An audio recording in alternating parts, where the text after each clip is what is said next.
আসসালামু আলাইকুম, আমার নাম জরিনা, আমি একজন গ্রাজুয়েট। আপনি হয়তো আমার প্রশ্ন উত্তর ইতিমধ্যে দিয়েছেন। আমার প্রশ্ন হচ্ছে দাওয়াত সম্পর্কে। অনেক মানুষ আমাকে জিজ্ঞেস করে যে খুব ভালো ও সৎ কর্মশীল অমুসলিমের নরকে যাওয়া কতটা অবিচার। উদাহরণস্বরূপ মাদার তেরেসা, তাদের সৎকর্মের কি হবে এবং তাদের কিভাবে সুন্দরভাবে উত্তর দিব? ধন্যবাদ। বোন প্রশ্ন করলেন মাদার তেরেসার মতো সৎকর্মশীল অমুসলিমের বিষয়ে, তিনি কি জান্নাতে যাবেন নাকি জাহান্নামে। আমি আমার লেকচারে বলেছি সূরা আসর অনুযায়ী জান্নাতে অথবা স্বর্গে যাওয়ার জন্য শর্ত হচ্ছে 4টা।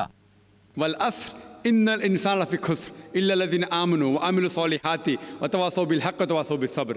মহাকালের শপথ, মানুষ সব সময় ক্ষতিগ্রস্ত তারা ব্যতীত যারা ঈমান আনে, সৎকর্ম করে, যারা দাওয়া দেয় এবং পরস্পরকে ধৈর্যের উপদেশ দেয়। জান্নাতে যাওয়ার কমপক্ষে 4টা শর্ত আছে। একইভাবে আমি ছিলাম যখন স্কুলে, আমি আইসিএসসি পাস করেছি 1982 সালে। আমাদের কমপক্ষে 6টা আবশ্যিক বিষয় ছিল। ইংরেজি ছিল, গণিত, বিজ্ঞান, ইতিহাস, ভূগোল এবং হিন্দি আবশ্যিক বিষয়। বোন আপনাকে একটা প্রশ্ন করি, বিজ্ঞানে 6টা বিষয়ের মধ্যে 5টা বিষয়ে যদি 100তে 99 পাই আর এক বিষয়ে 10 নম্বর পাই বিজ্ঞানে, আমি কি তাহলে পাস করতে পারবো? হ্যাঁ কি না? না। কিন্তু ইংরেজিতে পেয়েছি 99 পয়েন্ট, হিন্দিতে 99, ইতিহাসেও পেলাম 99। যদি কোনো বিষয়ে আমি ফেল করি তবে ফেল। একইভাবে জান্নাতে যেতে 4টা শর্ত পূরণ করতে হবে: ঈমান, সৎকর্ম করা, মানুষকে সত্যের দিকে দাওয়াত দেওয়া এবং ধৈর্যের উপদেশ দেওয়া।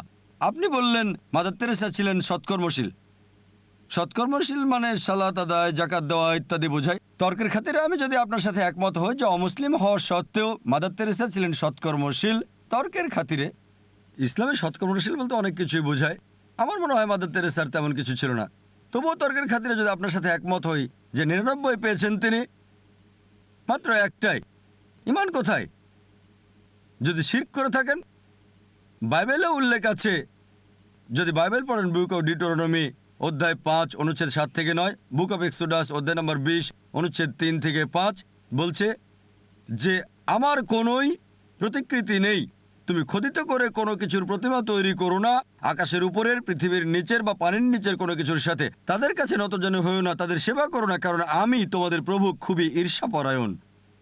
এমনকি খ্রিস্টান ধর্মেও শিরক করা হারাম। আল্লাহ কোরআনে বলেন সূরা মাইদা অধ্যায় 5 আয়াত 72। আসুন দেখি যীশু খ্রিস্ট সাল্লাল্লাহু কি উপদেশ দিয়েছেন। যীশু খ্রিস্ট বলেছেন কোরআনে সূরা মাইদা অধ্যায় 5 আয়াত 72, আল্লাহ বলেন যে লাকাদ কাফরাল্লাযিনা ক্বালু ইন্নাল্লাহু হুয়াল মাসীহ ইবনে মারইয়াম। তারা কুফর করছে, মিথ্যা অপবাদ দিচ্ছে যারা বলে যে মেরির পুত্র যিশুই আল্লাহ সুবহানাহু ওয়া তাআলা। ওয়া ক্বালাল মাসীহ, কিন্তু যিশু আলাইহিস সালাম বলেছিল, ইয়া বনি ইসরাঈল, হে বনী ইসরায়েলেরা, উবুদুল্লাহ আল্লাহর ইবাদত করো, রাব্বি ওয়া রাব্বাকুম, যিনি আমার ও তোমাদের প্রতিপালক। ইন্নাহু মান ইউশরিক বিল্লাহ এবং যে ব্যক্তি আল্লাহর সাথে কাউকে শরীক করলো, ফাকাদ হারামা আলাইহিল জান্নাহ, আল্লাহ তার জন্য জান্নাত হারাম করবেন। ওয়া মাওয়াহুন নার ওয়া মা লিযালিমিন মিন আনসার, তার আবাস হবে জাহান্নাম এবং আখিরাতে জালিমরা কোনো সাহায্যকারী পাবে না। যীশু খ্রিস্ট সাল্লাল্লাহু সাল্লাম বলেছেন, ইন্নাহু মান ইউশরিক বিল্লাহ, এবং যে ব্যক্তি আল্লাহর সাথে কাউকে শরীক করলো, ফাকাদ হারামা আলাইহিল জান্নাহ, আল্লাহ তার জন্য জান্নাত হারাম করবেন, তার জন্য স্বর্গে প্রবেশ নিষিদ্ধ। ওয়া মাওয়াহুন নার ওয়া মা লিযালিমিন মিন আনসার, তার আবাস হবে জাহান্নাম এবং আখিরাতে জালিমরা কোনো সাহায্যকারী পাবে না।